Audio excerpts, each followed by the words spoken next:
Bonjour à toutes et à tous et bon réveil matinal. Bienvenue sur Free Matin, ce rendez-vous matinal d'information, d'analyse et de divertissement sur ESAE TV. Le président de la République, Patrice Talon, a reçu en audience ce lundi 11 juillet 2022 le président de la Cour constitutionnelle, Joseph Fifamé Djogbenou. Dans la même journée, le président de la République du Niger, Mohamed Bazoum, a reçu en audience le ministre béninois délégué auprès du président de la République en charge de la défense nationale, Alain Fortuné Nouati, qui était en compagnie du chef d'état-major général des forces armées béninoises, le général Fructueux Baguidi. Des détails sur ces différentes audiences dans le bulletin matinal d'information qui vous sera présenté ce matin par Nansirine Fatoumbi. Dans ce même bulletin matinal d'information, on vous propose de suivre quelques impressions de citoyens béninois au sujet de la visite du président français Emmanuel Macron à Cotonou les 27 et 28 juillet prochains. Un casque bleu de la mission multidimensionnelle intégrée des Nations Unies pour la stabilisation au Mali, MINUSMA, est décédé ce lundi lors d'un accident. Des précisions dans le bulletin matinal d'information. Mais avant le bulletin matinal d'information, vous aurez droit à la présentation de quelques titres parus ce jour dans la presse locale afin de vous imprégner des différents sujets qui constituent l'actualité au sein de la presse nationale. Juste après le bulletin matinal d'information, Colombe Oussou sera sur ce plateau pour présenter la page des sports. Guillaume Agbeinou, le meilleur gardien de but de la saison 2021-2022 de la Super League Pro, a paraphré un contrat de 2 ans avec Coton Football Club, le champion de la saison. La commission électorale de la Fédération béninoise de football, FBF, a lancé un appel à candidature pour l'élection de nouveaux présidents. La rubrique définition du jour de ce matin nous emporte à la découverte du sigle FEM, entendez, Fonds pour l'environnement mondial. Sa définition, son historique et ses objectifs seront présentés par Anaël Dou. En fin d'émission, les prévisions astrologiques seront présentées ce matin par Atifa Olafa. Le signe à l'honneur du jour ce matin, c'est le signe Balance. Chers amis Balance, vous vous sentez prêts à gravir des montagnes. Votre belle énergie vous donne même l'air d'avoir rajeuni. Votre hygiène de vie irréprochable semble avoir porté ses fruits. Surtout, maintenez le cap, ne laissez pas votre nature reprendre le dessus. Voilà l'essentiel à retenir du sommaire de ce matin, chers amis internautes. On démarre tout de suite avec la une des journaux.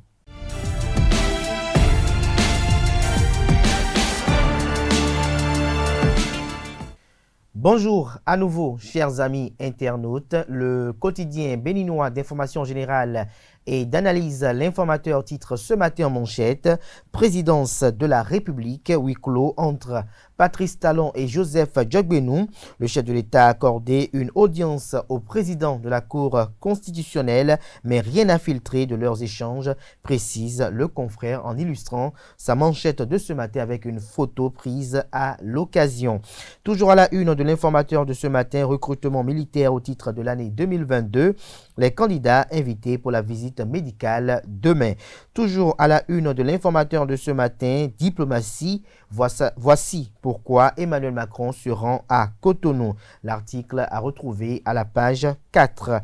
Administration publique, Adidiat Matisse parle de sa modernisation. Des précisions à la page 8 de l'apparition de ce matin du journal, dont l'oreille droite de la une de ce matin vous invite à découvrir dans les colonnes de sa parution le journal École produit par les étudiants en formation de journalisme à l'École supérieure d'administration d'économie, de journalisme et des métiers de l'audiovisuel ESAE. Le quotidien national d'information titre en manchette ce matin, zone industrielle de Glodjigbe Zé, 32 investisseurs se partagent le domaine de 400 hectares. L'article à retrouver à la page 2. Toujours à la une du quotidien national d'information, audience au palais de la Marina, Patrice Talon reçoit Joseph Djogbenou. Processus budgétaire au Bénin, des actions pour mieux impliquer le public. Renforcement de la coopération militaire entre le Bénin et le Niger. Alain Nouati échange avec le président Mohamed Bazoum. Le matinal titre ce matin en manchette, visite annoncée d'Emmanuel Macron au Bénin, Patrice Talon. Une diplomatie discrète et efficace. Le journal fait savoir qu'encourager le processus de démocratisation et les réformes économiques entreprise par le gouvernement du Nouveau Départ. C'est probablement la raison qui sous-tend l'arrivée du président français Emmanuel Macron au Bénin le 27 juillet prochain.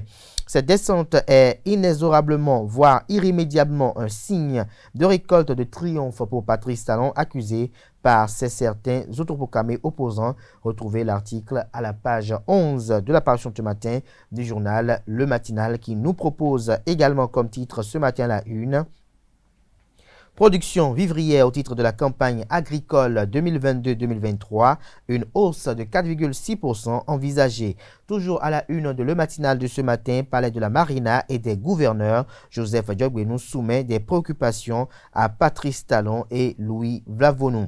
Matin Libre affiche ce matin en manchette: Léadi Vinayon Soglo, Sébastien Germain Ajavon, Valentin Agossou Djenotin, Komi Kouché, Djibril, l'ancien ministre de l'Agriculture. Vous avez Rekia Madougou, vous avez également Nadine, la jeune activiste qui est sous les geôles. Vous avez également le professeur Frédéric Joël Aïvo. Vous avez le canal qui titre 1er août 2022. À situation particulière, mesures spéciales, libération des détenus et retour des exilés politiques. C'est bien possible par Patrice Talon. La preuve que la politique et la diplomatie priment parfois sur la justice. Toujours à la une du journal Matin Libre de ce matin, sur les traces de Kipent virus, l'état dégradant de la voie inquiète. Nous passons à présent au journal Le Béninois Libéré qui titre ce matin en manchette: développement économique et social par la base, le projet de Richard Boni Ouoro pour l'enfant béninois. L'incubateur de l'entrepreneur veut commencer avec la pépinière. Toujours à la une du journal Le Béninois Libéré de ce matin, le président de la Cour constitutionnelle chez Patrice Talon et Louis Vlavonou le même jour. Suspect, Diogbenou candidat, s'interroge le confrère ce matin, qui nous donne un avant-goût de son article en deuxième de titre à la une. Rien d'étonnant quand un président en exercice rencontre le président de la Cour constitutionnelle de son pays. Mais quand on sait pour les liens qui unissent Patrice Talon et Joseph Diogbenou, ce cachet officiel et spécial donné à cette rencontre doit nous intéresser et nous faire réfléchir.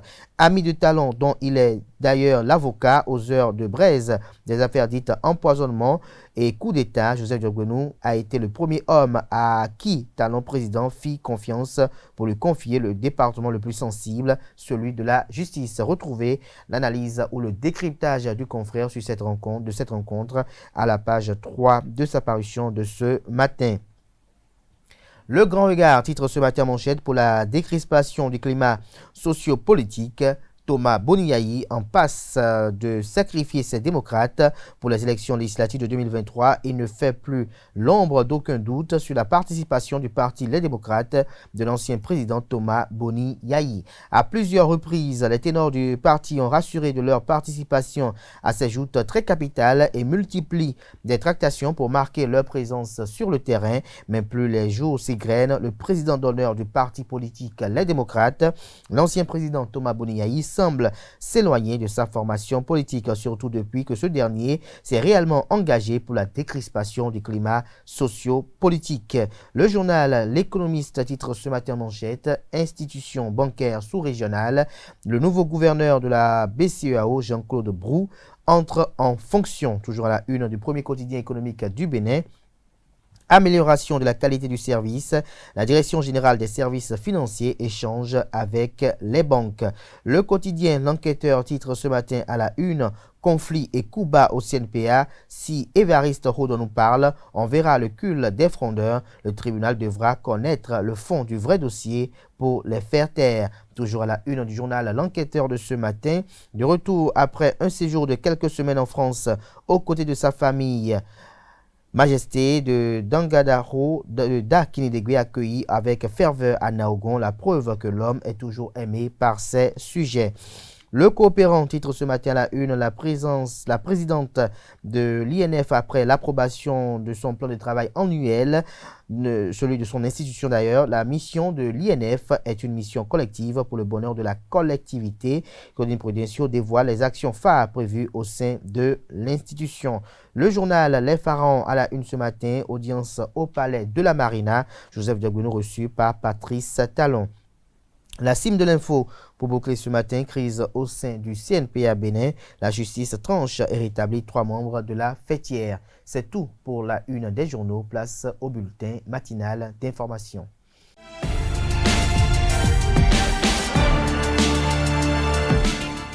Bonjour à tous, bienvenue dans ce bulletin matinal d'information. Le président de la Cour constitutionnelle, le professeur Joseph Diogbenou, a été reçu en audience par le chef de l'État Patrice Talon ce lundi 11 juin 2022. L'information a été partagée sur la page Facebook de la présidence du Bénin. Sur des images, on aperçoit les deux personnalités en pleine discussion. Précisons que quelques semaines plus tôt, le président de la Cour constitutionnelle était également chez Maître Adrien Oumbedi, président d'honneur du Parti du Renouveau démocratique PRD.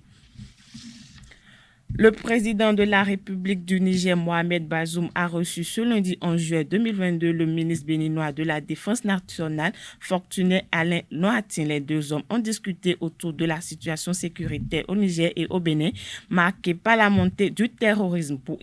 Pour efficacement riposter contre les attaques terroristes, le Bénin et le Niger comptent renforcer leur coopération militaire. Le ministre béninois de la Défense nationale a exprimé la volonté du Bénin de signer une convention militaire avec le nouveau Niger, une volonté qui s'inscrit dans la logique de la synergie d'action entre pays voisins victimes d'actes terroristes. Le président français Emmanuel Macron va effectuer le 27 juillet prochain sa première visite au Bénin. Cette visite officielle est la première en Afrique du président français. Pour ce deuxième mandat, à l'annonce, les citoyens de la ville de Cotonou enthousiastes expriment leurs attentes. Ils sont au micro de Anaël Dohou. C'est une bonne nouvelle, ce qui prouve la vitalité de notre diplomatie. La coopération béninoise-française est de bon train. Et qu'aujourd'hui, après son élection en France, décide de nous rendre visite, nous ne pouvons qu'apprécier. Parce qu'en tant que citoyen, c'est de ces genres de coopération, de présence de deux grands chefs d'État que le Bénin souhaite. C'est une fierté pour un président français de visiter le Bénin. Vous savez, nous, on parle le français ici. C'est normal. On avait vu Macron dans la sous-région, depuis son premier quinquennat. Il est même venu jusqu'au Nigeria, un pays anglophone, mais jamais il n'a mis le pied au Bénin. Et cette fois-ci, le président français va visiter le Bénin le 27 juillet, quelques jours après leur célébration, le 14 juillet, Paris, et quelques jours avant notre indépendance aussi, le 1er août. Et pour ce faire, moi, je suis content. C'est pour la deuxième fois, mais pour la première fois que Macron est présent pour être au Bénin.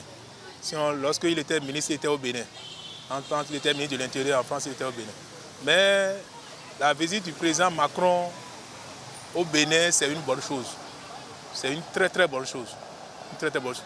Donc les coopérations entre le Bénin et la France, les liens entre le Bénin et la France sera plus solide. Je suis heureux parce qu'on l'attendait d'abord, on l'attendait depuis pour qu'il parle sur le Bénin parce que ce sont eux qui nous ont colonisés. Et depuis 4 à 3 ans, on l'attendait pour qu'il puisse se prononcer sur le Bénin, mais il ne s'est pas prononcé. Son assemblée, l'ancienne Assemblée nationale s'est réunie, ils se sont prononcés sur la situation politique du Bénin, mais lui particulièrement ne s'est pas encore prononcé. Donc sa venue pourra changer la donne et je pense que c'est dans son agenda. Et donc nous l'attendons et nous allons, le soir de sa venue, on va faire la conclusion de ce qu'il va dire. Mais il va parler des droits de l'homme, il va parler de la coopération bilatérale entre le Bénin et la France, notre métropole. Tout récemment, le chef d'État était en visite en Europe. Je pense qu'il était parti négocier pour ça. Donc, Macron, qu'est-ce qu'il va nous apporter de plus? On verra. On sait qu'il y a la lutte contre l'insécurité, le terrorisme du moins. Donc, je pense qu'ils vont parler de ça. Et le chef de l'État aussi a besoin de financement. Vous avez 12 000 milliards pour son péage. Il peine toujours à réunir les sommes. Donc il va plaider auprès du président français. Vous savez, le président français est membre du G7. Vous voyez, donc le président Talon va plaider auprès du président Macron. Donc on va joser notre coopération.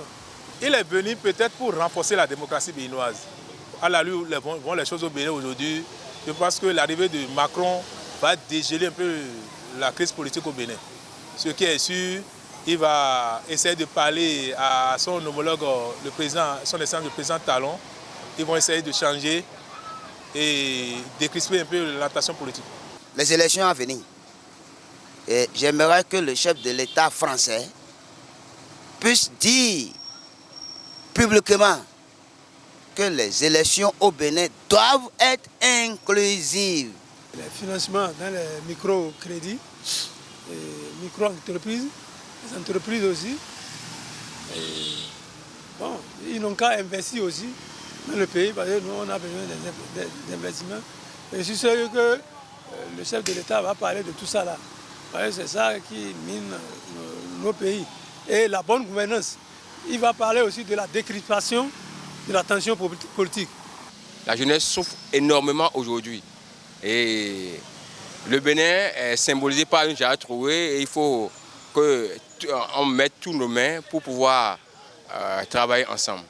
Le peuple veut que les bonnes choses sortent de la coopération béninoise-française. Et le Bénin est un pays incontournable pour la France, si vous ne le savez pas. Le Bénin est un pays incontournable pour la France. À 2 jours du 13 juillet 2022, Zaï TV s'est rapproché du directeur de l'Office du baccalauréat, Alphonse Da Silva, pour s'informer des dispositions prises en ce qui concerne la session de remplacement. Selon le professeur Alphonse Da Silva, la dite section est prévue pour le lundi 18 juillet prochain. Pour plus de détails, suivons-le au micro de Carles Kitome.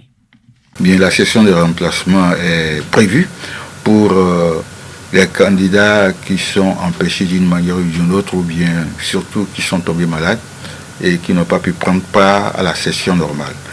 Donc il y a un dossier qui est fourni et on fait l'exégèse de ces dossiers-là et on affiche la liste de ceux qui peuvent prendre part à la session de remplacement.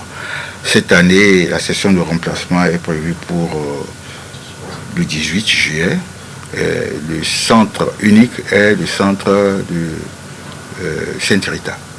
Donc nous prions les candidats dans quelques jours de visiter ce centre. De toute façon, ça sera diffusé, la liste de ceux qui sont prévus pour prendre part à la composition du bac, session de remplacement.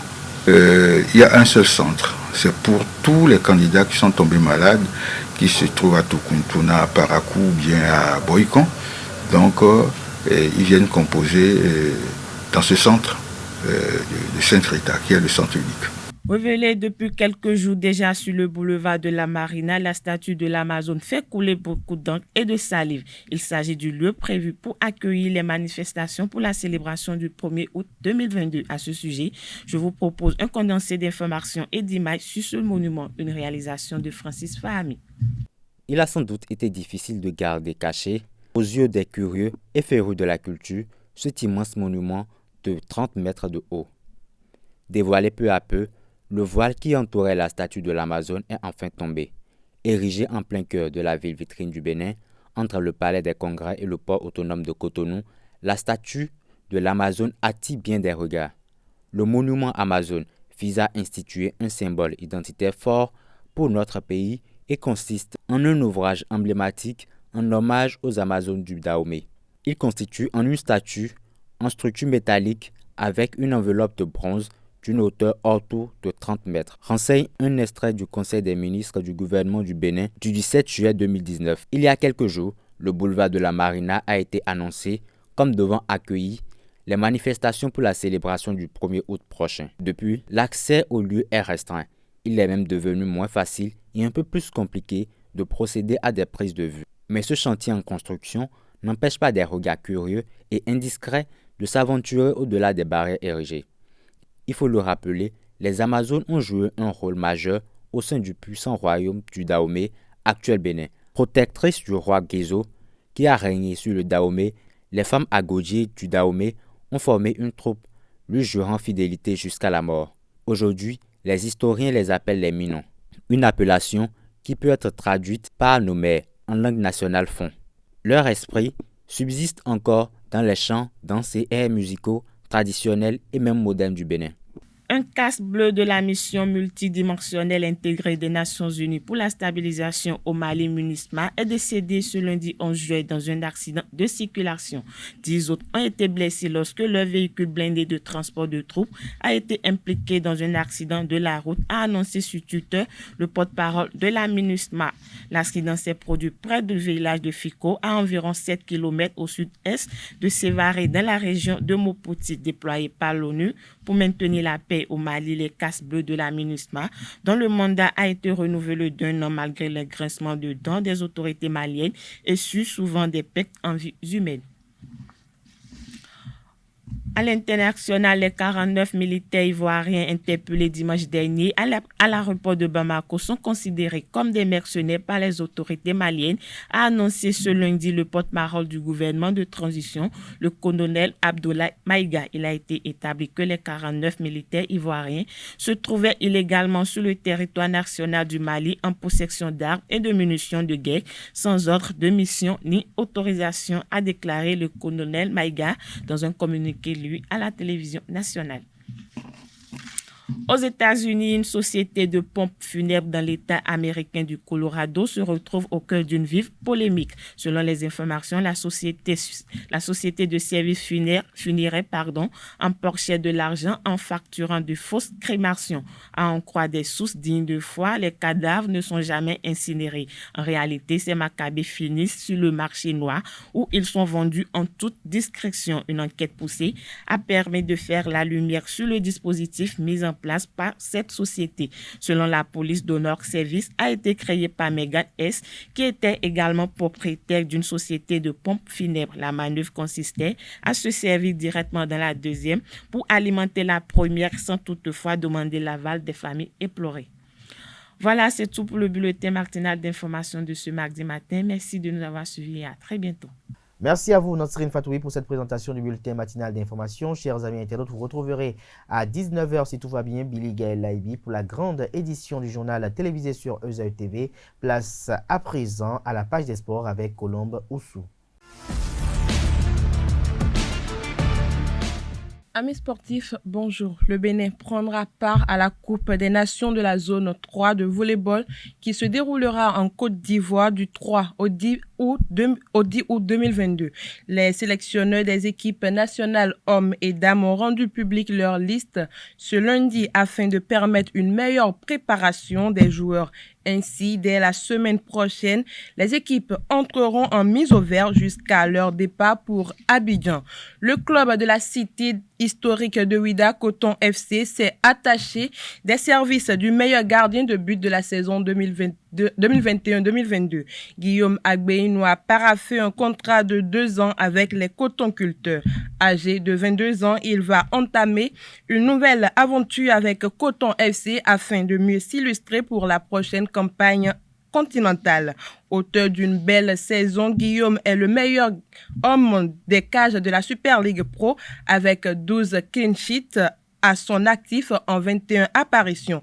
Il a régné dans ses 16 mètres en gardant ses buts inviolés la moitié du temps avec des copies correctes qui ont permis à l'association sportive de la vallée de l'Ouémé de rester invaincue sur toute la saison.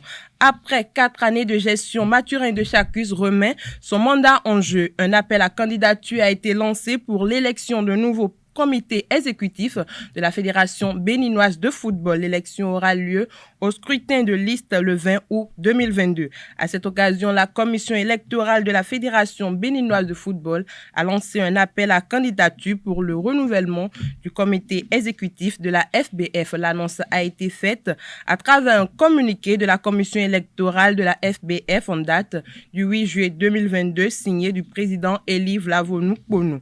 La deuxième édition édition du tournoi Africa Amitié en l'honneur aux anciens footballeurs du Bénin et aux joueurs de moins de 12 ans a démarré ce dimanche 10 juillet 2022 au stade René Pleven de Cotonou avec en ouverture l'affiche Esprit Assac AS Sacre. Ces deux finalistes de la première édition se sont séparés sur un score nul de 1 but partout. En hommage aux anciennes gloires du football béninois, la deuxième édition du tournoi des vétérans dénommé Tournoi Africa Amitié a pris son envol ce dimanche 10 juillet 2022 au stade René Pleven de Cotonou. Initiative du club Vitoria FC, cette compétition des catégories U12 et vétérans va durer plus d'1 mois. Nous avons 5 équipes qui participent au tournoi. Et le lancement aujourd'hui a eu lieu avec les vétérans, ceux qui ont 40 ans et plus. Donc l'objectif c'est de promouvoir et d'encourager le sport d'entretien chez cette catégorie d'âge. Le représentant de l'ONG Africa Amitié au Bénin a étalé les motivations de l'ONG à accompagner cette initiative de Vitoria FC. L'Africa Amitié s'occupe de la santé de l'être humain. Nous avions initié avant la compétition pour les jeunes parce que pendant les vacances, les enfants ont besoin de la distraction. Donc c'est en cela que nous avons dit les enfants vont commencer et après les enfants, les adultes aussi en ont besoin. Donc c'est en cela qu'on a dû organiser, les aider à organiser pour s'amuser un peu. En match inaugural, Esprit Assac et AS Sacre se sont séparés sur un score d'1 but partout. Les coéquipiers de Jonas Bidé n'ont pu dicter leur loi alors qu'ils avaient l'opportunité d'aggraver le score. Mes impressions sont bonnes, dans la mesure où c'est un tournoi des vétérans, mais c'est aussi une fête parce que je ne pense pas que c'est ce tournoi qui va au jour d'aujourd'hui nous donner ce qu'on n'avait pas quand on jouait. J'ai mis le ballon à la touche pour calmer les ardeurs parce que à l'allure où allaient les choses, ça pouvait se dégénérer. Donc j'ai jugé utile de me comporter de cette manière, histoire de remettre la balle à terre. Je suis content, puisque déjà c'est un match. Un match après tout, c'est de l'amusement, c'est de la distraction. Vous voyez. Et un tel tournoi qui réunit quand même nous anciens, qui avions fait notre quand même temps, c'est toujours heureux qu'on se retrouve pour s'amuser. Les parrains de l'événement ont livré leurs impressions sur cette deuxième édition qui réunit les anciens footballeurs du Bénin. C'est un plaisir que de participer à la compétition. En plus, essayer d'accompagner l'initiative que nous trouvons vraiment noble. Je suis un jeune, j'aime le foot depuis mon bas âge. Je joue aussi. Je participe au tournoi et autres. Donc j'ai voulu les accompagner. L'année passée, l'équipe qui avait gagné est venue avec la coupe chez moi au bar. Et ça, j'étais très content j'ai dit, pour une autre fois, je vais les accompagner. Francis Moïse Dossou est le nouveau patron du Ping béninois. Il a battu samedi dernier son prédécesseur Ferdinand Sounou lors de l'Assemblée générale élective au Champ d'Oiseaux de Cotonou. Juste après son élection, il a affiché ses ambitions pour le développement du tennis de table au Bénin. Je voudrais remercier les délégués, mais surtout prendre la mesure de la charge qui nous incombe à cette équipe de personnes combattantes que je connais très bien. Au jeu, ils sont très durs à croquer. Mais face aux défis qui sont les nôtres pour cette mandature de 4 ans, je crois que nous devons rester soudés, plus que jamais soudés. Et nous devons tisser la nouvelle corde à l'ancienne. Le score était plus que serré à tous les niveaux, sauf bien sûr pour quelques pauses. Et cela signifie quoi? Cela signifie qu'il y a une bonne partie des électeurs qui ont jeté leur dévolu sur le challenger à chaque niveau. Et donc, pour satisfaire les souhaits de cette famille qui se retrouve, il est important de travailler les mains dans les mains avec ceux qui partent du bureau pour grandir en expérience, grandir en efficacité et grandir en unité de la famille. il y a un programme qui a été établi en début d'année. Le changement de comité exécutif ne signifie pas l'arrêt du programme d'activité. Au contraire, nous devons continuer à travailler à avancer dans notre programme, mais surtout travailler à faire renaître véritablement l'amour, la passion du tennis de table au sein de la population. Je voudrais, avant de terminer, dire un grand merci. Un merci à Ferdinand Sounou qui s'est battu, qui n'a pas perdu, mais il a appris certainement. Et puis, il a la chance, là maintenant, d'avoir une équipe soudée au niveau local pour l'accompagner dans sa mission au niveau de la région, la sous-région ouest-africaine, la zone 3, dont il est le président. Il est important que le Bénin fasse bonne figure pour que quand le président va sortir, qu'il puisse donner des médailles aussi à des Béninois, parce que ça, on ne l'a pas vu jusque-là. Je voudrais vous prévenir, les athlètes, vous allez travailler énormément. Parce que vous connaissez très bien le vice-président que j'ai à ma droite. C'est un organisateur de tournois hors pair.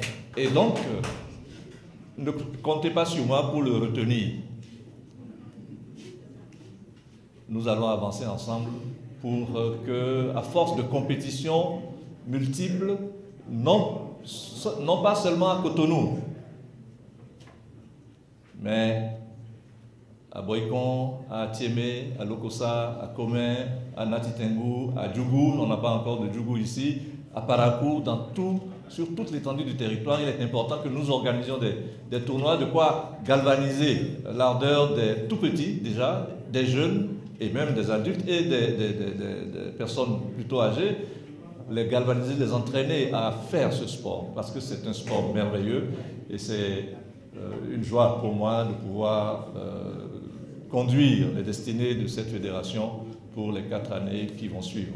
Pour finir, une vingtaine de jeunes gardiens de but de 12 à 17 ans ont participé à un camp d'entraînement de 3 jours du samedi dernier à hier à Ouida sous la houlette de Isaïe Avanon et Jonas Bidé, 2 anciens internationaux béninois dénommés la Lucarne. Ce camp vise à préparer la relève. Isaïe Avanon, le porteur du projet, a levé un coin de voile sur les objectifs du camp dans une interview accordée ce dimanche à Saint-André-Larios à Jacques-Benon.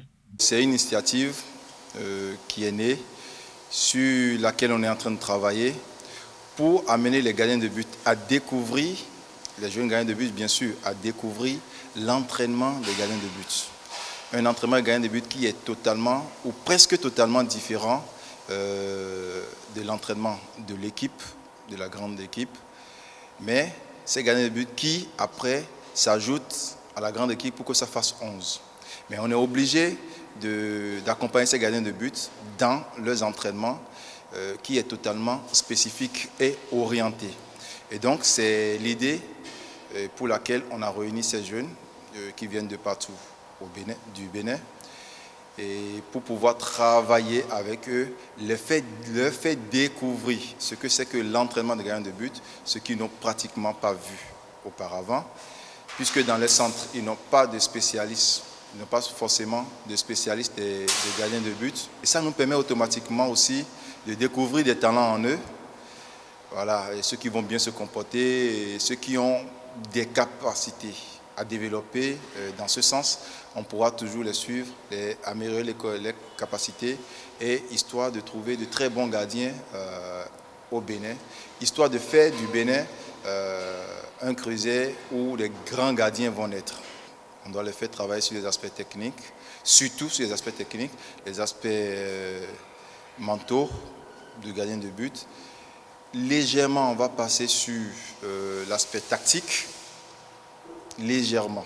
Il n'y a pas grand chose à préparer là pour eux, parce qu'il faut constituer tout le groupe, toute une équipe pour travailler l'aspect tactique.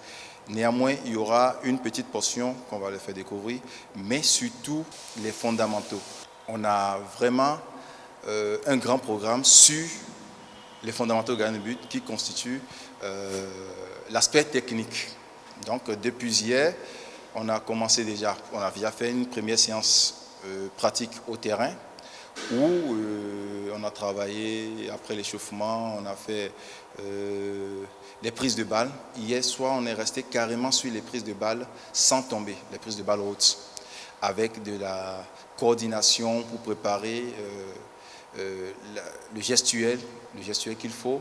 Donc les déplacements latéraux, les skyping, pour préparer vraiment une bonne position de prise de balle. C'est tout pour la page des sports de ce matin. Merci pour votre attention et à demain. Chers amis internautes, c'est sur ce mot que prend un terme Free Matin ce matin. Merci pour l'attention, portez-vous bien et à demain par la grâce et la volonté divine.